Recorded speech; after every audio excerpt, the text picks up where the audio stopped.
사실이 크게 다가오지 않죠. 그냥 예수님은 예수님이니까. 그런데 신약 성경이 증거하고 뭐 그 당시 예수님 시대 뒤에 살았던 뭐 요세푸스나 뭐 타키투스나 그때 이제 역사 학자들이 증언하듯 예수님은 사람이었죠. 예수님은 사람이셨어요.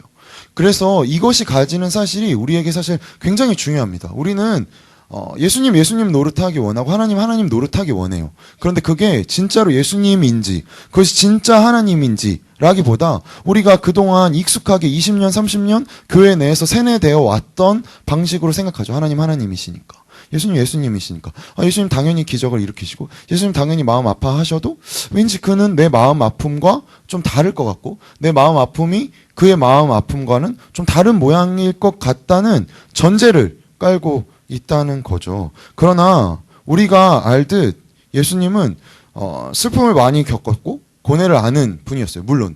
그리고 십자가에서 온 세상의 어둠과 슬픔을 짊어지셔서 그런 경험을 하셨죠.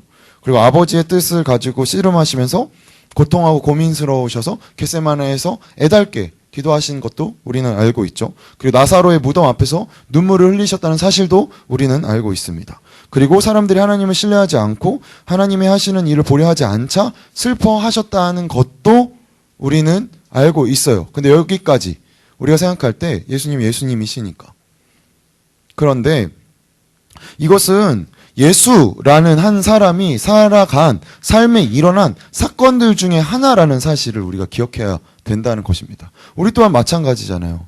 우리 또한 부모님과의 갈등, 내 자신과의 갈등, 내 친구와의 갈등, 내 남자친구 혹은 내 여자친구와의 갈등, 내 진로에 대한 갈등, 나의 앞날에 대한 갈등이 당연히 우리 삶에 점철되어 있지만 그렇다고 해서 그것이 전부 우리의 삶을 우울한 삶, 그러니까 내 삶은 우울한 것, 그러니까 소나람은 정말 35살까지 뭐 했나?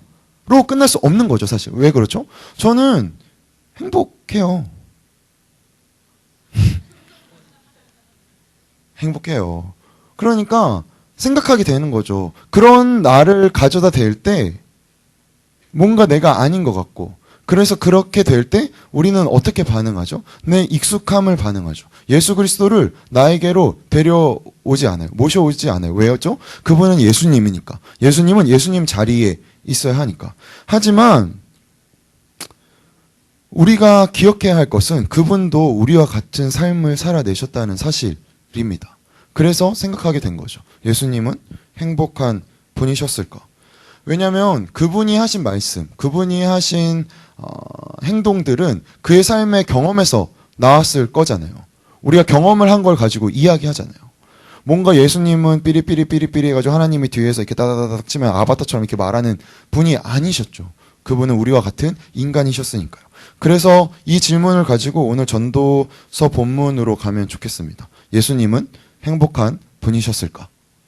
오늘 전도자는 이렇게 이야기합니다. 전도서 9장 7절입니다. 사실 이게 전도서의 핵심 결론이어서 다음 주부터 전도서를 안 해도 되지 않을까 싶은 유혹이 너무 샘솟았지만 그래도 끝까지 가야겠다는 마음은 있어요. 여튼 9장 7절 함께 읽을까요? 9장 7절 함께 읽습니다. 너는 가서 기쁨으로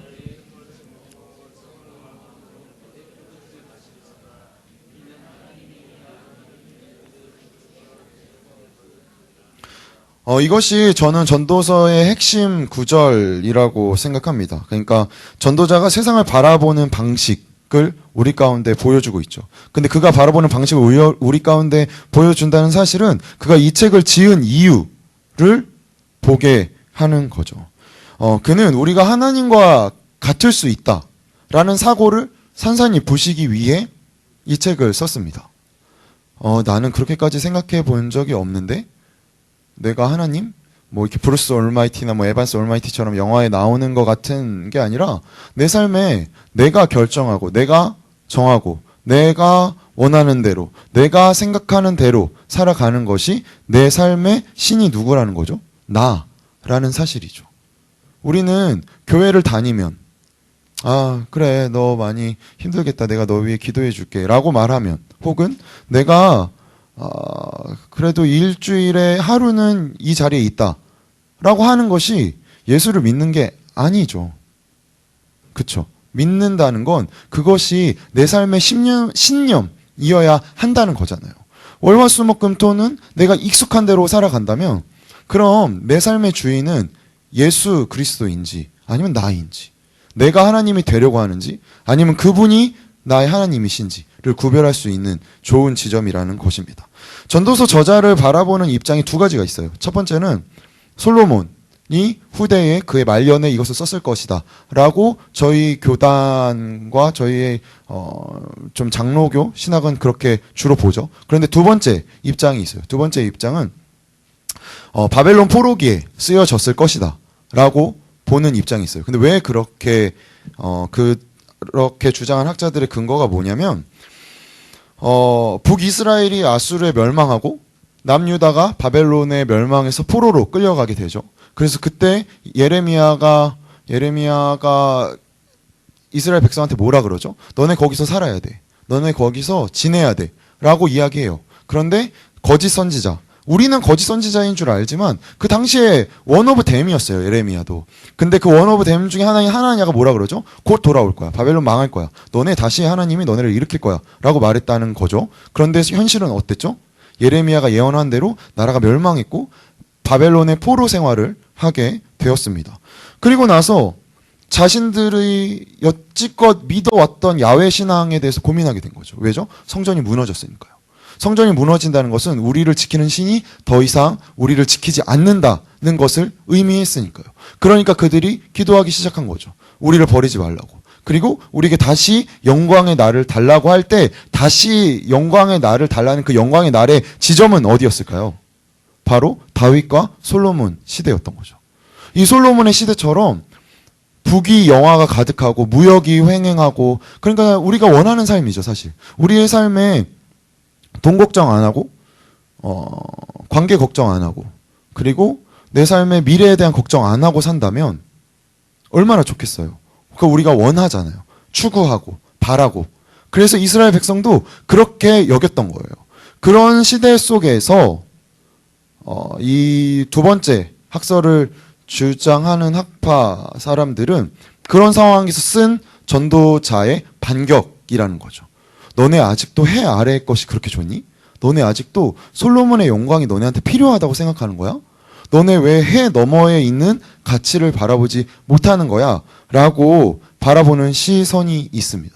근데 이 시선이 저는 우리의 삶에 참 많은 부분에 접점을 가져다 주는 것 같아요.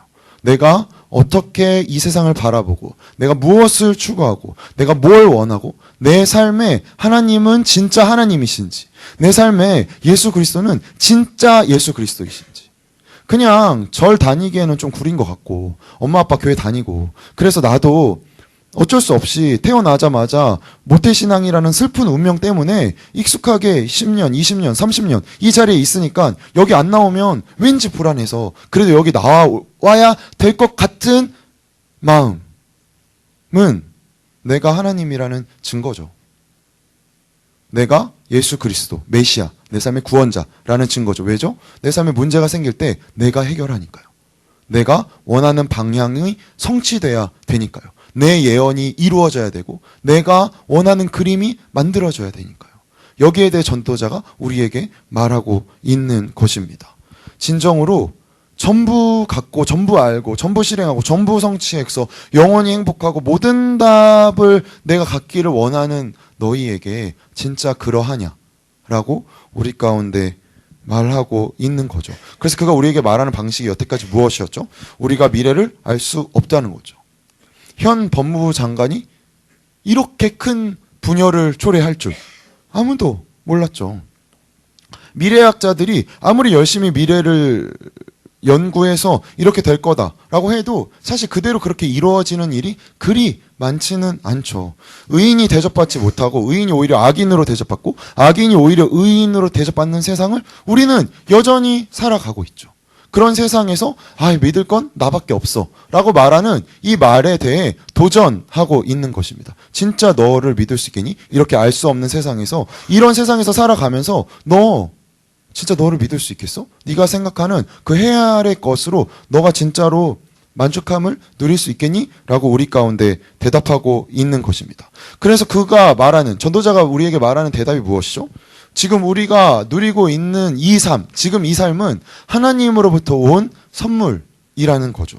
선물이라는 의미가 무슨 의미죠? 잠시 누리다는 거죠.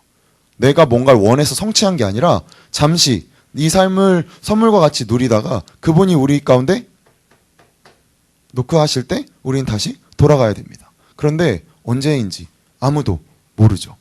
우리가 죽는다는 사실은 확실하지만 그때가 언제인지는 아무도 모른다는 것입니다. 그래서 오늘 전도자는 9장에서 세 가지의 방법으로 말한다고 하면 전도자 그렇게 말한 것 같은데 제가 느끼기에 세 가지의 방법으로 우리 가운데 이러한 질문을 던져주고 있는 것 같아요. 첫 번째, 그가 말하는 건 인생에서 확실한 사실이 있다는 거죠. 누구도 부인할 수 없는 확실한 사실. 그게 1절부터 6절 말씀입니다. 1절에서 6절 말씀 교독할까요? 제가 먼저 읽겠습니다. 이 모든 것을 내가 마음에 두고 이 모든 것을 살펴본즉 의인들이나 지혜자들이나 그들의 행위나 모두 다 하나님의 손 안에 있으니 사랑을 받을는지 미움을 받을는지 사람이 알지 못하는 것은 모두 그들의 미래의 일들임이니라.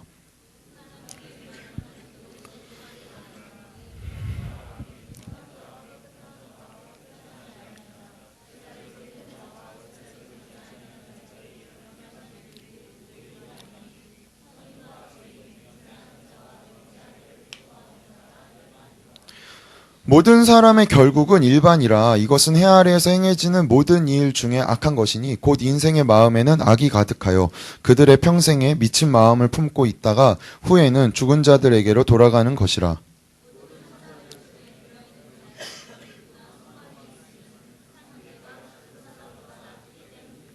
산 자들은 죽을 줄을 알되 죽은 자들은 아무것도 모르며 그들이 다시는 상을 받지 못하는 것은 그들의 이름이 잊어버린 바 됨이니라.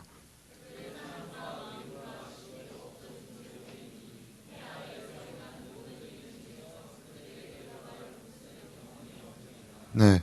그래서 저희가 1절부터 6절을 계속 보면서 좀 볼까요?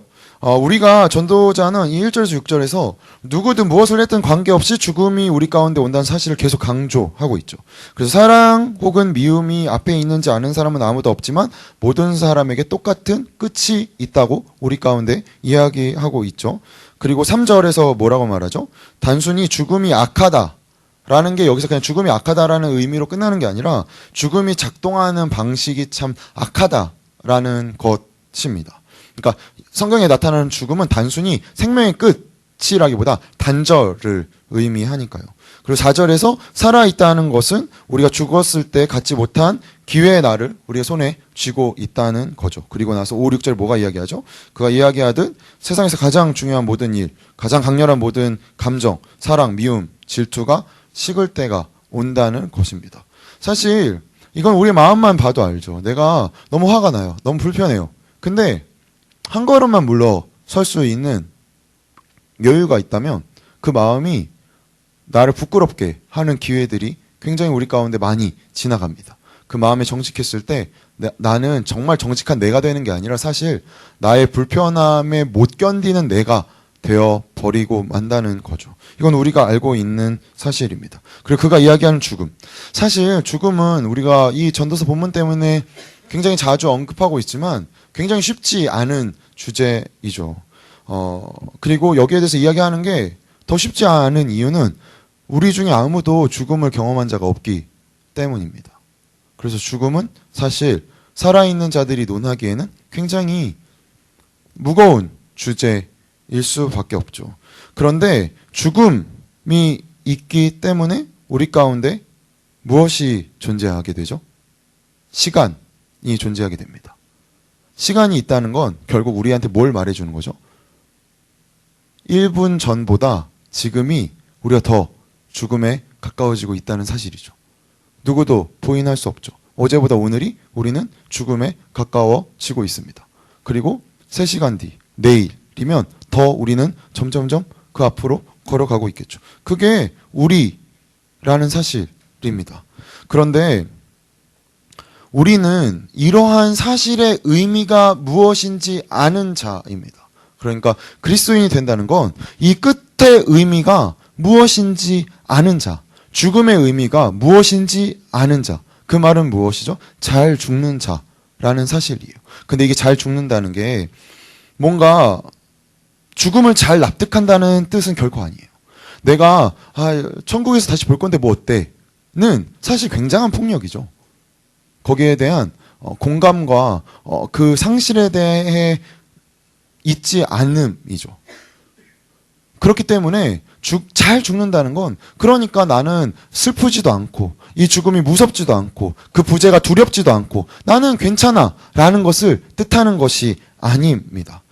우리에게 주어진 죽음의 의미가 하나님께서 신이 되고 싶어한 피조물에게 준 한계임을 기억하는 장치라는 것. 그것을 되새기는 것. 그것이 우리가 어떠한 자인지를 알게 하는 것.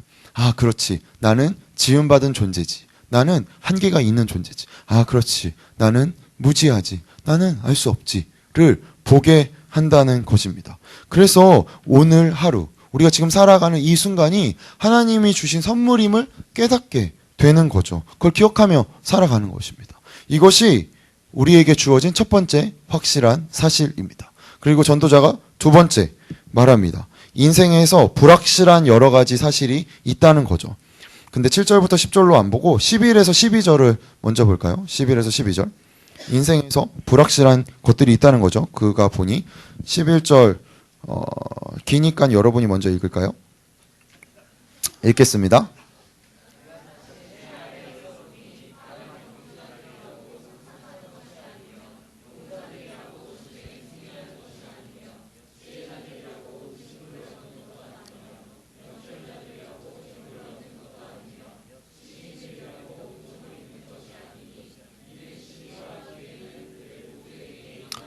분명히 사람은 자기의 시기도 알지 못하나니 물고기들이 재난의 그물에 걸리고 새들이 올무에 걸린 같이 인생들도 재앙의 날이 그들에게 홀연히 임하면 거기에 걸리느니라고 이야기합니다.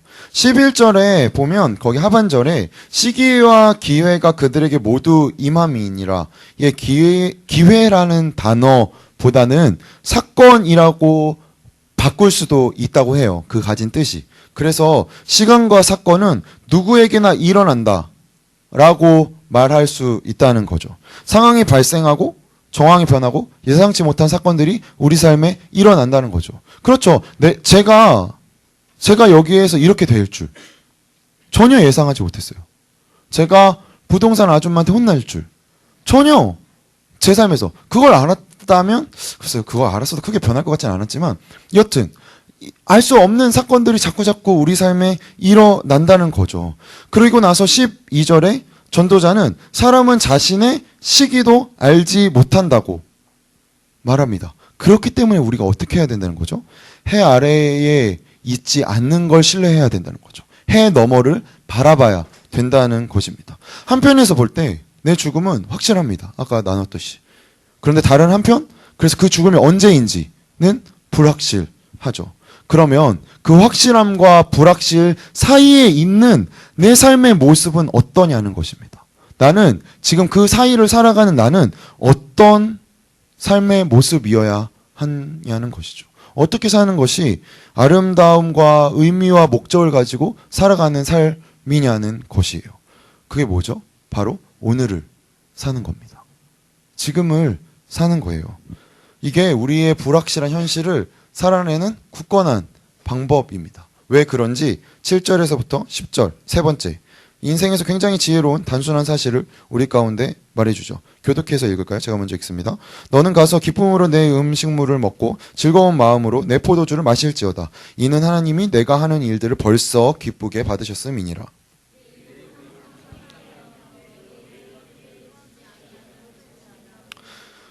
내 헛된 평생의 모든 날, 곧 하나님이 해 아래에서 내게 주신 모든 헛된 날에 내가 사랑하는 아내와 함께 즐겁게 살지어다. 아멘. 그것이 내가 평생의 해 아래에서 수고하고 얻은 내 몫이니라.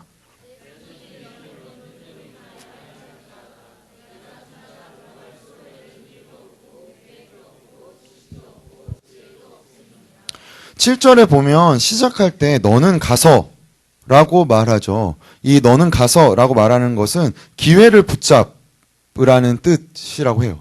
너희가 가서 기회를 붙잡아라. 그러니까 진심을 다해 시작하고 자기가 무엇을 하려는지 좀 알고 있어라. 라는 뜻이라고 합니다. 그렇기 때문에 기쁘고 즐겁게 먹고 마실 수 있다는 거죠. 내가 뭘 하는지 아니까. 내 삶이 뭘 하는지 아니까. 근데 아까까지 뭐 알 수 없다면서요. 그러니까요. 알 수 없음을 아니까. 내 삶을 즐길 수 있다고 우리 가운데 말하고 있는 거죠. 그래서 7절 하반절에 이런 것이 선물임을 우리 가운데 말해주죠. 하나님은 우리의 즐거움을 하나님 자신의 즐거움으로 받아들이십니다. 하나님이 우리 가운데 즐거움을 허락하셨기 때문인 거죠. 7절을 전도서의 핵심으로 볼 수 있는 이유가 바로 여기 있습니다. 그가 계속 이야기해 오듯 우리에게 주어진 삶은 수익이 아니라 선물이라는 것입니다. 우리는 우리 삶을 참 수익처럼 생각해요. 내가 수고하고 노력한 것을 마땅히 내가 얻는 것. 그래서 내가 열심히 공부했으면 난 당연히 좋은 대학을 가고, 좋은 대학에 가서 열심히 취업 준비를 했으면 난 당연히 취업을 하고, 내가 취업을 해서 성실히 모았으면 나는 당연히 편안한 집에 살고. 그러니까 우리가 바라보는 삶의 큰 알고리즘이잖아요. 근데 이거는 무슨 개념이죠? 수익의 개념이죠. 내가 해서 얻는 거. 내가 이렇게 했으니까. 내가 애들한테 이렇게 열심히 가르쳤으니까 애들은 나한테 당연히 뭐 대놓고 돈을 주진 않아도 뭔가 이렇게 월급을 받고. 제가 아무리, 사실 저도 마찬가지죠. 저 아무리 이렇게 해도 저 전업 종교인이잖아요. 저 월급 받아요. 월급 안 받으면 부동산 아주머니에게 또 혼날 거예요. 그러니까 저도 마찬가지인 거죠. 그러니까 생각하게 되죠. 그게 익숙해요, 저도. 누구나 자본주의 사회 안에서 현 시대를 살아가는 건 삶을 선물로 바라보기 참 어려운 시대에 우리가 살고 있죠. 그래서 이게 더 빛이 나는 거죠. 삶을 선물로 바라보는 것. 모두가 수익으로 삶을 바라볼 때 우리는 선물로 바라보는 것. 왜냐하면 선물은 우리가 노력해서 얻는 게 아니잖아요. 누군가 나에게 선물을 줄 때 우리가 기쁜 이유가 뭐죠?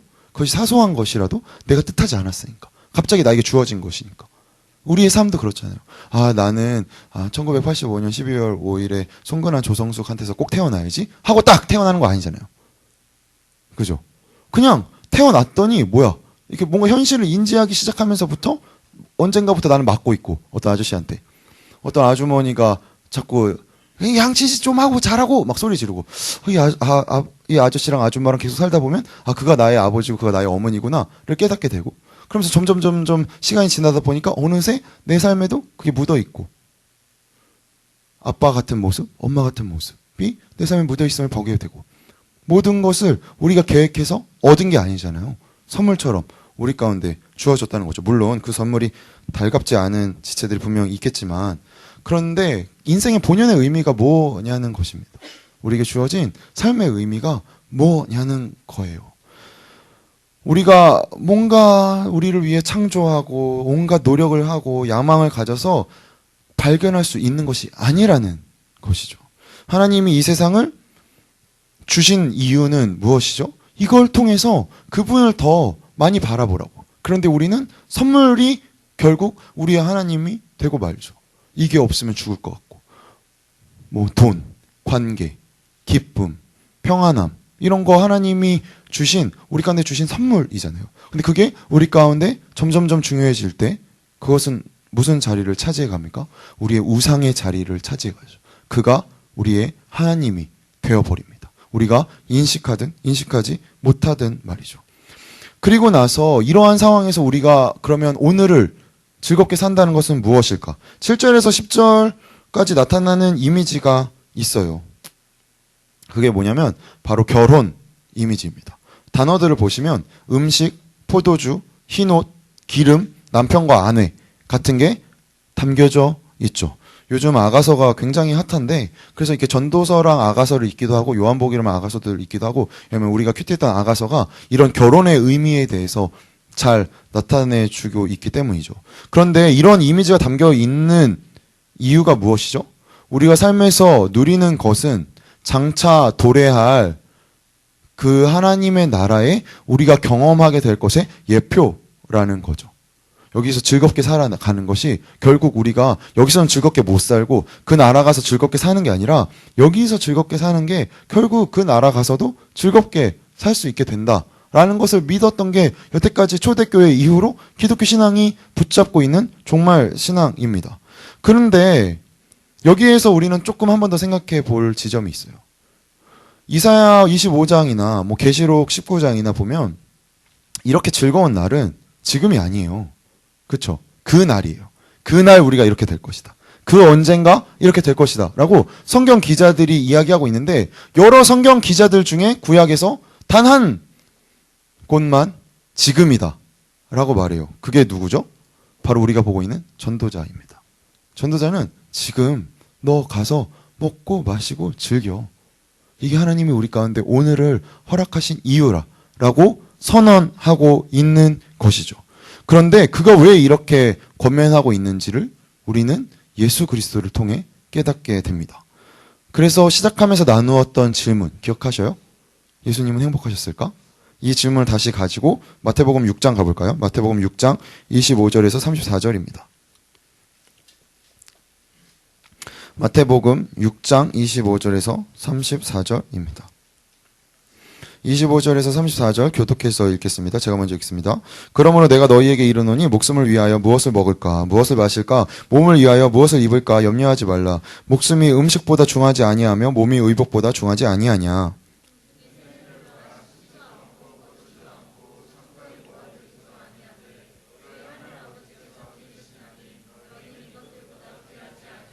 너희 중에 누가 염려함으로 그 키를 한 자라도 더할 수 있겠느냐.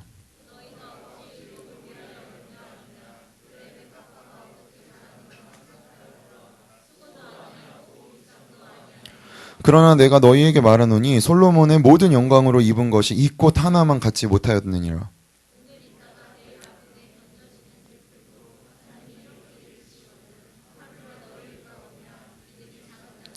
그러므로 염려하여 이르기를 무엇을 먹을까 무엇을 마실까 무엇을 입을까 하지 말라.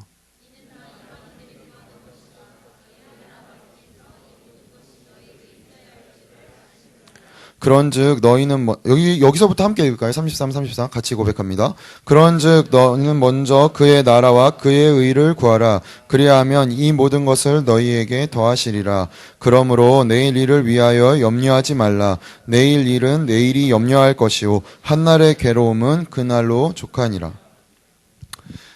예수님이 갈릴리 언덕에서 그저 그냥 살아 있는 것 자체를 즐거워하는 우리가 흔히 보는 그런 새를 보셨겠죠.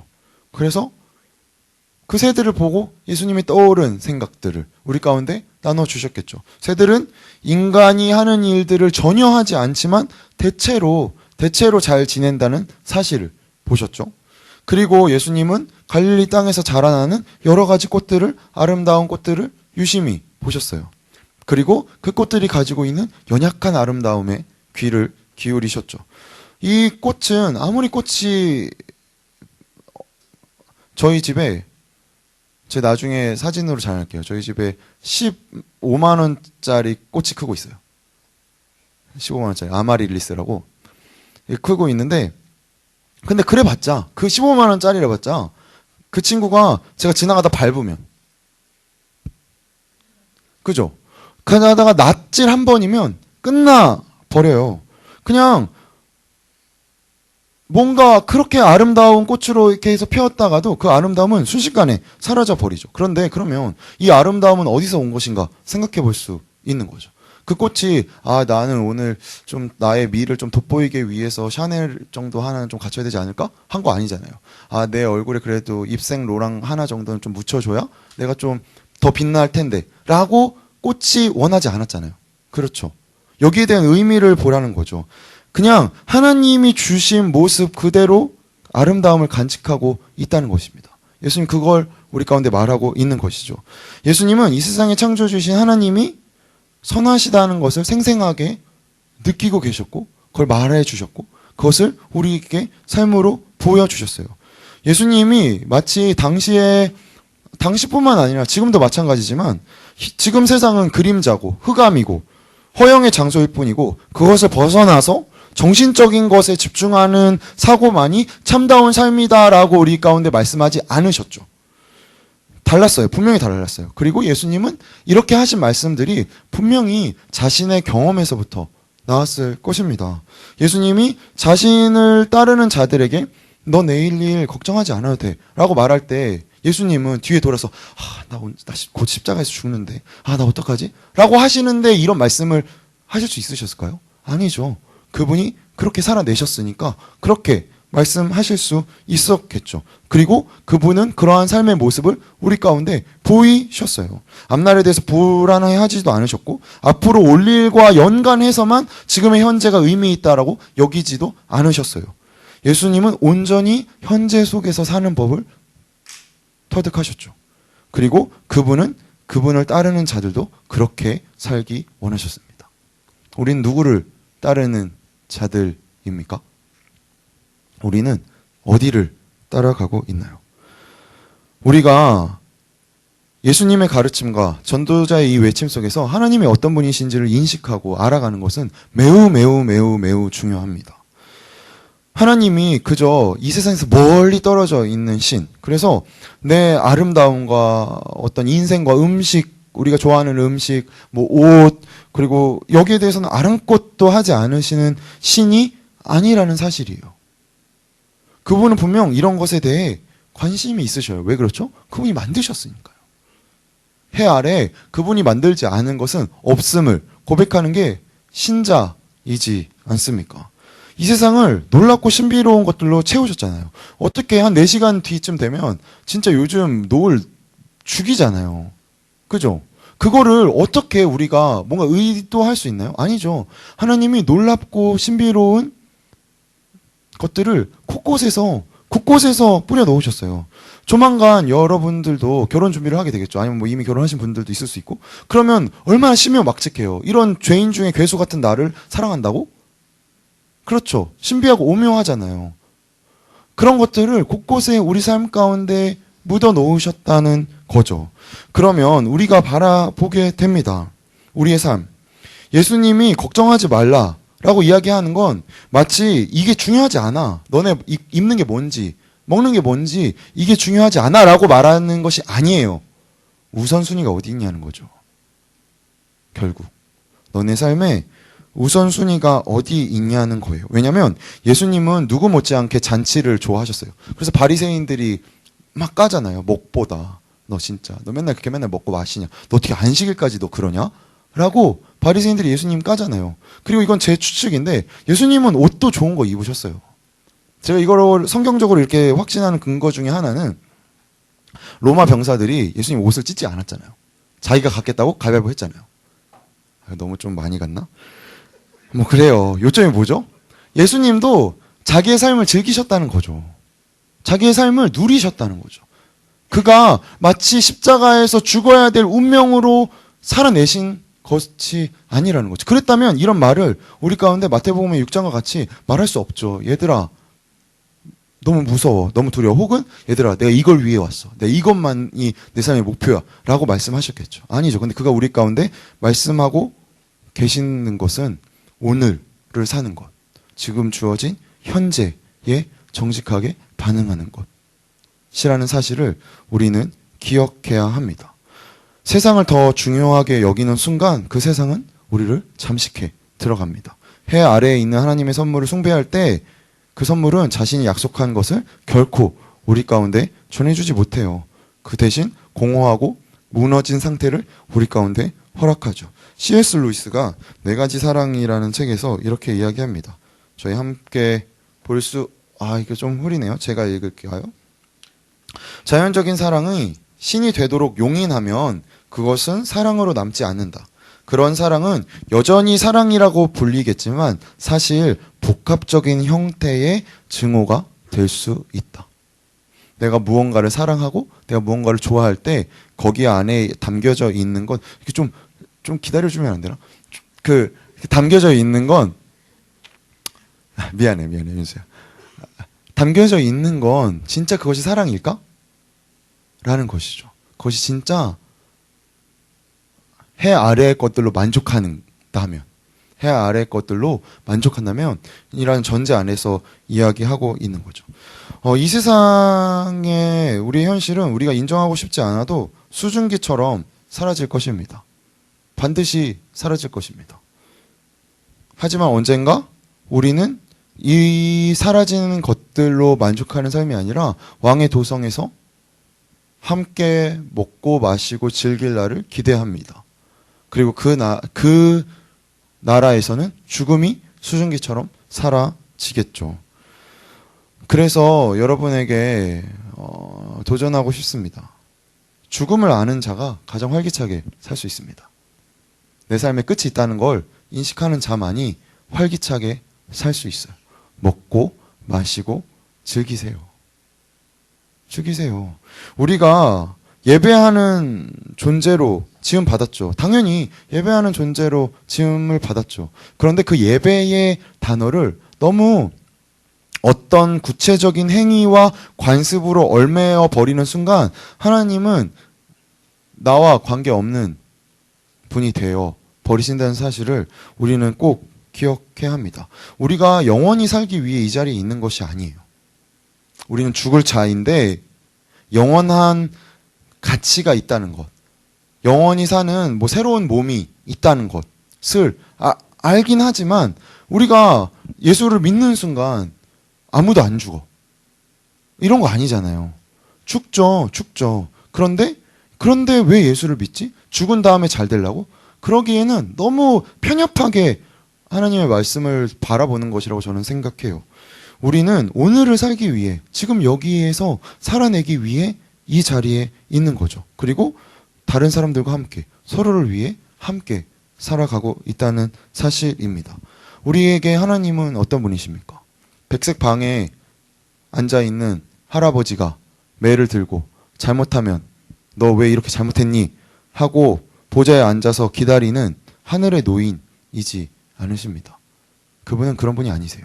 그분은 우리가 탕자의 비유에서 발견하듯 버선발로 나와서 우리를 기다리고 계시고 우리가 올 때 성대한 잔치를 베푸시는 분입니다. 그런데 죄책감이 들죠. 내가 즐거우면 하나님이 즐겁지 않을 것 같고 내가 슬퍼야만 하나님이 즐거울 것 같고 이건 세상이 우리 가운데 주어주는 거짓입니다. 참된 기쁨을 누리지 못하게 만드는 트릭인 것이죠. 그렇기 때문에 지금 여기 오늘을 살아가는 것이 우리에게 얼마나 소중한 의미인지 절대 잊으셔서는 안 돼요. 그러니까 소나람 전도사 이렇게 말했으니까 마셔라 하는 자 화 있을진저. 뭘 말하는지 알잖아요, 여러분. 그죠? 뭘 말하는지 알죠? 내 안에 예수를 믿는 순간 어느 순간 느껴지는 갖고 있게 되는 불안함, 불편함. 근데 그 불안함과 불편함이 진짜 하나님이 허락하시는 것인가? 전도자가 말하잖아요. 먹고 마시고 즐겨라. 그가 우리 가운데 말하는 이유. 예수 그리스도가 말씀하시잖아요. 내일 일을 염려는 내일에 맡겨. 저 새들을 봐봐. 저 꽃들 봐봐. 오늘 주어진 건 오늘에 족한 거야. 너 그러니까 오늘을 즐겁게 살아. 라고 우리 가운데 말하고 있는 거죠. 한 신학자가 오리지널 신, 그러니까 원죄 이전에 오리지널 블레싱이 있다고 했어요. 원복이 있다는 거죠. 그게 뭐죠? 하나님이 우리를 지으시고 하나님이 우리를 통해서 이루어 가셨던 그 창조의 첫 번째의 그 어떤 문화 명령이라고도 하죠. 그런 하나님의 이루심, 그리고 우리가 그 안에서 누렸던 하나님과의 관계를 기억해야 된다는 거죠. 우리는 그러면 그 원복, 오리지널 블레싱을 가지고 살아가는 자는 어떠한 거죠? 이 삶에서 만족함을 누리는 자입니다. 내 삶에서 만족함을 누리는 것. 그래서 제가 오늘 저희 목장 나눔에 제가 만족함을 누리는 방법. 그래서 이 세상의 삶은 일시적임에도 내 삶을 살아가는 거. 하나님이 먹고 마시고 즐기라라고 말할 때 나는 여기에 어떻게 반응하는가를 제가 한번 그냥 적어봤어요. 저는 산책을 하고 극장을 가고 악기를 배우고 환자를 방문하고 임종이 가까운 자들을 위로하고 음식은 가끔 만들고 배고픈 이들을 먹이죠. 그리고 책을 읽고 친구들과 함께 눈물 날 때까지 웃고 요즘 운동도 하고 유재하를 듣고 바다에서 석양을 보고 부모님께 전화도 드리고 편지도 쓰고 언어를 배우고 교회를 세우고 그리스도에 대해 말하고 가보지 못한 어딘가를 여행하고 함께하는 이들을 사랑하고 재산을 포함해서 다양한 것들을 기부하고 자신의 삶을 내려놓음으로써 다른 사람의 삶을 빚어가는 삶이 저의 오늘을 사는 삶의 방법입니다. 근데 별반 다르지 않죠. 별반 다르지 않잖아요. 저나 여러분이나. 그러니 여유로운 미소를 가지십시오. 옆 사람 보고 빨리 가식적으로 웃으세요. 네. 여유로운 미소를 가지세요. 우리가 조급해할 필요가 없습니다. 우리가 두려워할 필요가 없어요. 우린 그저 오늘 안에서 오늘을 최선을 다해 살아가면 되는 거예요. 그래서 관대해지고 좀 더 여유 있어지고, 그래서 우리가 서 있는 자리가 하나님이 허락하신 자리라는 것. 그렇기 때문에 신자가 서 있는 모든 곳은 땅끝입니다. 다른 곳이 땅끝이 아니에요. 우리가 서 있는 모든 곳이 땅끝임을 기억하며 우리 기도할까요? 오늘 건반만 나와도 될 것 같아요. 기도할까요? 세컨도 나오면 참 좋을 것 같아요. 네. 뭔가 필요할 것 같죠? 자꾸 저도 그래요. 뭔가 더 있어야 될 것 같아요. 이 예배를 드리는 이 순간에도 뭔가 더 어떻게 하면 뭔가가 더 있어야 우리 예배가 예배다워질 거라는 생각을 저도 합니다. 제 삶에서도 마찬가지예요. 뭔가 더 이거는 좀, 그런데 누군가의 삶을 통해 내 삶을 바라보는 순간 하나님이 주어주신 내 삶의 만족함이 가리워집니다. 마치 없는 것처럼 느껴져요. 나는 이렇게 불행하고, 나는 이렇게 슬프고, 나는 이렇게 비천한 자이고. 아니죠. 나는 하나님의 자녀이죠. 그가 내 아버지이죠. 이 사실이 여러분에게 여전히 사실입니까? 그리고 우리는 처음 나눴던 질문에 대해 대답할 수 있을 것 같아요. 예수님은 행복한 분이셨습니다. 그리고 그가 행복하셨듯이 우리 또한 행복하길 원하십니다. 지금 이 순간 그대들은 행복하십니까? 그대들은 주님께서 원하시는 행복의 모습을 누리고 있나요? 이 시간 잠시 우리의 두 눈을 감고 내 삶을 좀 그분 앞에 되뇌어 봅시다.